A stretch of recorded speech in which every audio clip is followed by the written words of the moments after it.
Today I'm going to read One Cool Job. What do you want to be when you grow up? A teacher? A doctor? An astronaut? How about an ice cream taster? Yes, there's really a job where you can get paid to taste ice cream. Just ask Johnson Harrison, an official taste tester at Dre's 80s ice cream for the past 21 years. Testing helps manufacturers to be sure of a product's quality. During his career, Harrison has been responsible for approving over 2,000 million gallons of the sweet creamy desserts, as well as for developing over 75 flavors. Yes, there really is a job where you can get paid Yes, to taste. there and really taste. is a job. Just ask John Harrison, Just an official that. taste tester at Dryer's Eddie's Ice Cream for the Dryer's past Eddie 21 Ice Cream. years. Past 21 years. Testing helps manufacturers to be sure of a product's quality. During his career, Harrison has been responsible for approving over 200 million gallons of the sweet creamy dessert, as well as for developing over its flavors. Yes, and there's really a job where you can get paid to taste ice cream. Just John Harrison, an official taste tester at Dry's Eddie's Ice Cream for the past 21 years. Testing helps manufacturers to be sure of the product's quality. During his career, Harrison has been responsible for approving over 200 million gallons of the sweet creamy dessert, as well as for developing over 75 flavors. Harrison didn't always want it to be the ice cream business. As a kid, he'd wanted to be a firefighter or a police officer, among other careers. But ice cream runs in his family.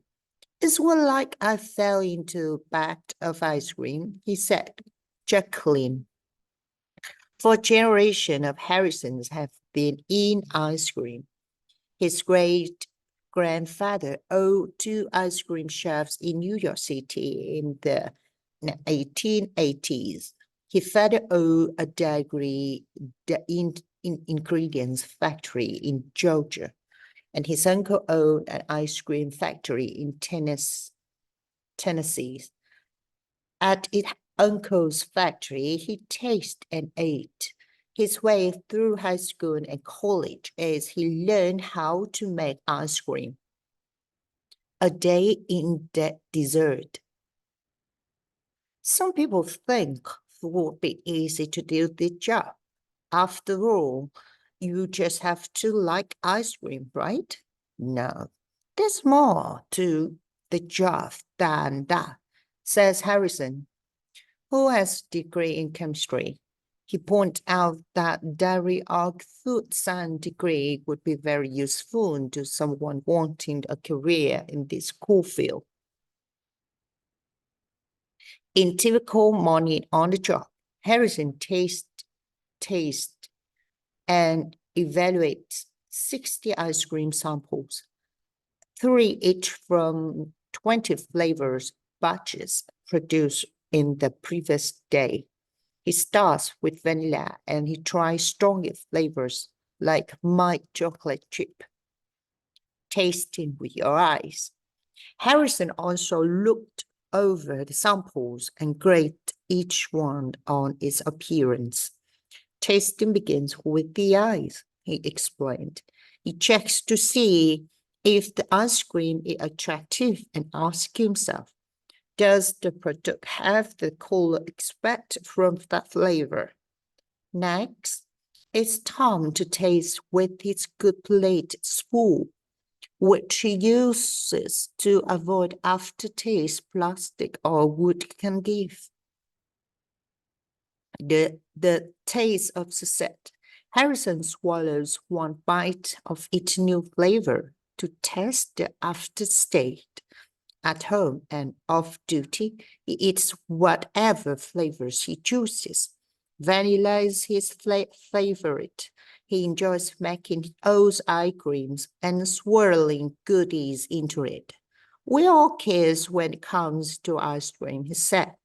Both at work and in leisure time, Harrison's always to look out for new flavor ideas that might set commercially.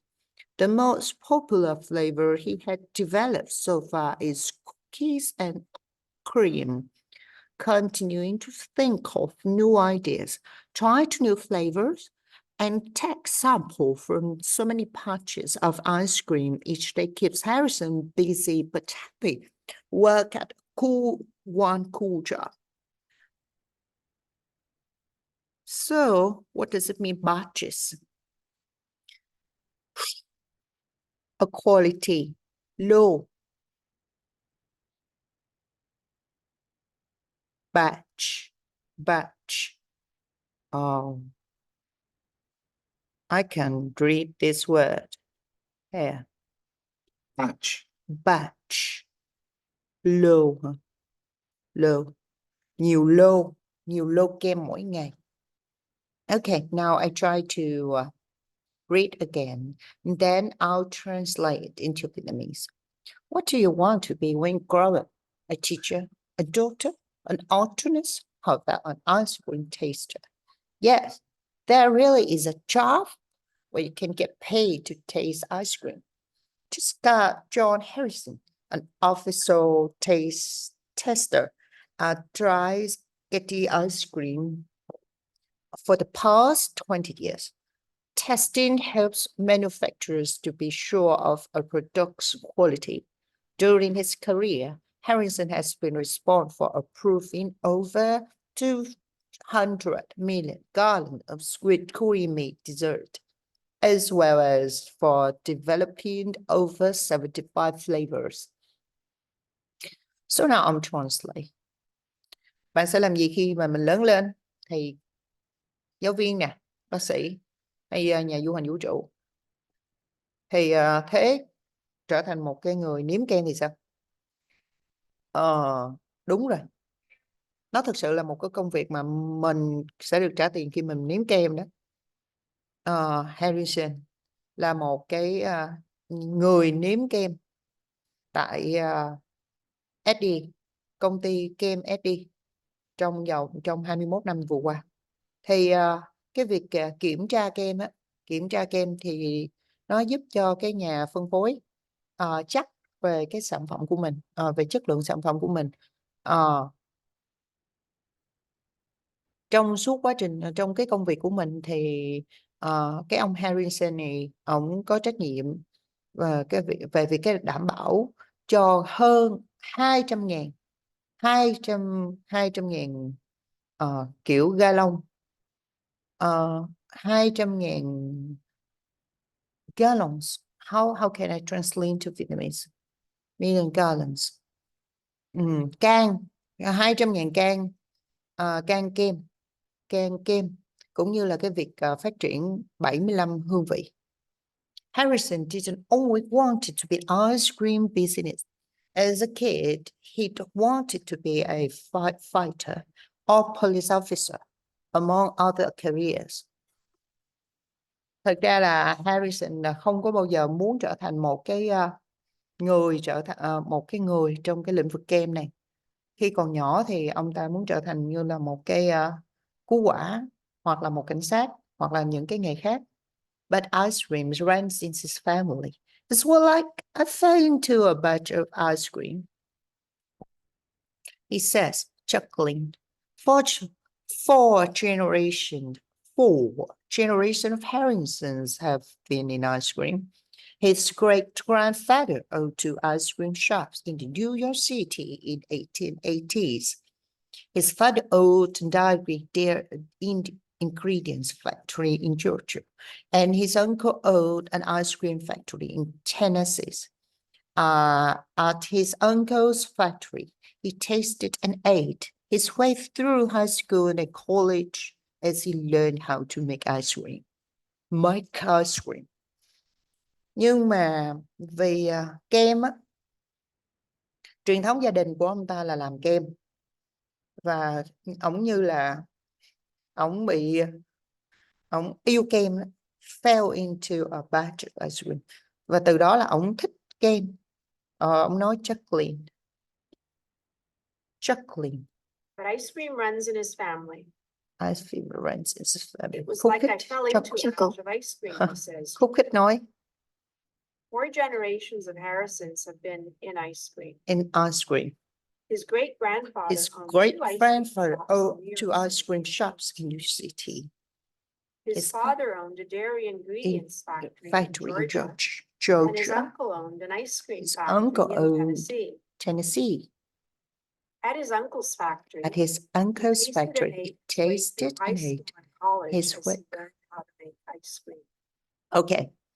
Là từ thời ông tổ á, đã sở hữu 2 cái tiệm kem ở thành phố New York trong những năm 1880. Thì còn ba của ông ta thì sở hữu một cái công ty, một cái nhà máy sản xuất sữa, những nguyên liệu về sữa ở Georgia. Và chú của ông ta sở hữu một công ty kem ở Tennessee. Và tại nơi sản xuất của ông chú thì cái ông Harrison này, ông nếm và ăn theo cách của ổng từ thời đi học, và từ thời mà ổng còn đi học á, và ổng học đại học, và ổng học ra được cách mà tạo ra được kem á, bởi vì ổng học cái cách mà tạo ra kem mà. Một ngày, a day in dessert. A day in dessert. A day in dessert. Một ngày, dessert là tráng miệng, một ngày tráng miệng. Some people think that would be easy to do the job. After all, you just have to like ice cream, right?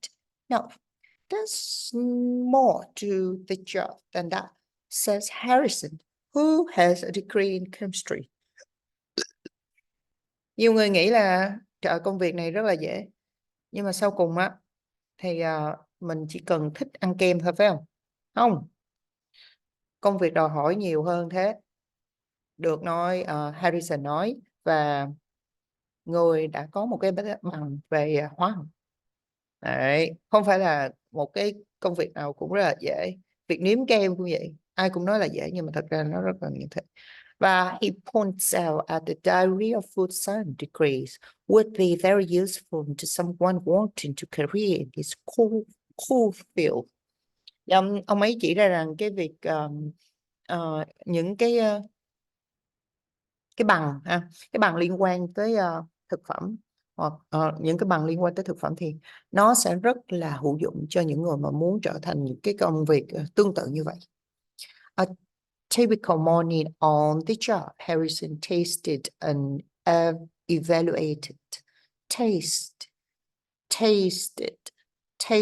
Harrison tasted and evaluates 60 ice cream samples, 3 each from the 20 flavor batches produced the previous day. He starts with vanilla and then tries strong flavors like mild chocolate chip. In a typical morning on the job, Harrison tastes and evaluates 60 ice cream samples, 3 each from the 20 flavor batches produced the previous day. He starts with vanilla and then tries stronger flavors like mint chocolate chip. Thì thông thường vào mỗi buổi sáng thì Harrison nếm và đánh giá khoảng 60 cái mẫu kem. 3 trong số 20 những cái 20 cái hương vị từ nhiều cái thùng kem. Để trước đó 3 trong 20 cái thùng nguyên liệu ở ngày trước. Và ông ta bắt đầu nếm từ cái hương vani Rồi sau đó rồi nếm những cái hương mạnh hơn như là sô cô la bạc hà. Okay, tasting with your eyes. Harrison also looks over the samples and grades each one on its appearance. Tasting begins with the eyes, he explained. He checks to see if the ice cream is attractive article himself. Does the product have the color expected from the flavor? Next, it's time to stain his good plate spoon, which he used to avoid aftertaste platters or wood can't give. Okay. Okay, I think it's really good. Đầu tiên là thưởng thức bằng mắt nè. Harrison á, nhìn tổng thể các mẫu và đánh giá dựa vào đánh giá từng loại dựa vào cái bề ngoài. Thì tại vì ông nói là ăn bằng mắt trước, cho nên ổng sẽ kiểm tra để coi rằng kem á, nó có thu hút hay không, và tự hỏi bản thân là liệu rằng cái sản phẩm này á, nó có cái màu phù hợp, có cái màu from that flavor phù hợp với cái vị đó không. Rồi sau đó ổng mới là thử với một cái muỗng rất đặc biệt, gold plate spoon, là một cái muỗng bằng vàng. Tại vì ổng dùng cái muỗng này để tránh cái việc là cái vị sau cùng của tránh cái vị sau cùng của nhựa hoặc là cái muỗng gỗ. Tại vì ổng phải nếm nhiều thì tránh cái mùi vị của cái kem trước đó, có nghĩa vậy. The taste of success, hương vị của thành công. Thì Harrison swallowed one bite of its new flavor to test the aftertaste. Harrison swallows one bite of each new flavor to test the aftertaste. Bite of each new flavor to test the aftertaste. Sau đó ổng mới nuốt và ổng cảm nhận cái vị của kem. Tại nhà đó. Tại nhà và khi thời gian không có làm việc đó, off duty, he eats whatever flavors he chooses. Vanilla is his favorite. He enjoys making his own ice cream and swirling goodies into it. We're all kids when it comes to ice cream, he says. Ở nhà khi mà ông làm việc thì ông cũng ăn cái vị mà ông chọn. Ông ăn tất cả những vị mà ông chọn. Thì vani là ông thích cái vị vani và ông thích làm kem theo ý của ông và trộn lên những cái và trộn thêm goodies into it, và trộn thêm nhiều cái topping. At home and off duty, he eats whatever flavors he chooses. Vanilla is his favorite. Và trộn thêm He mứt đó. enjoys making his own ice cream and swirling goodies into it. We're all kids when it comes to ice cream. Và ông ta nói là khi ăn kem thì ai cũng là nít hết. Both at work and in leisure time, Harrison's own way or look for the new flavor ideas that must set commercially. The most popular flavor he had developed so far is cookies and cream. Continuing to think of new ideas, try out new flavors, and test samples for so many patches of ice cream each day keep Harrison busy but happy. Working on culture.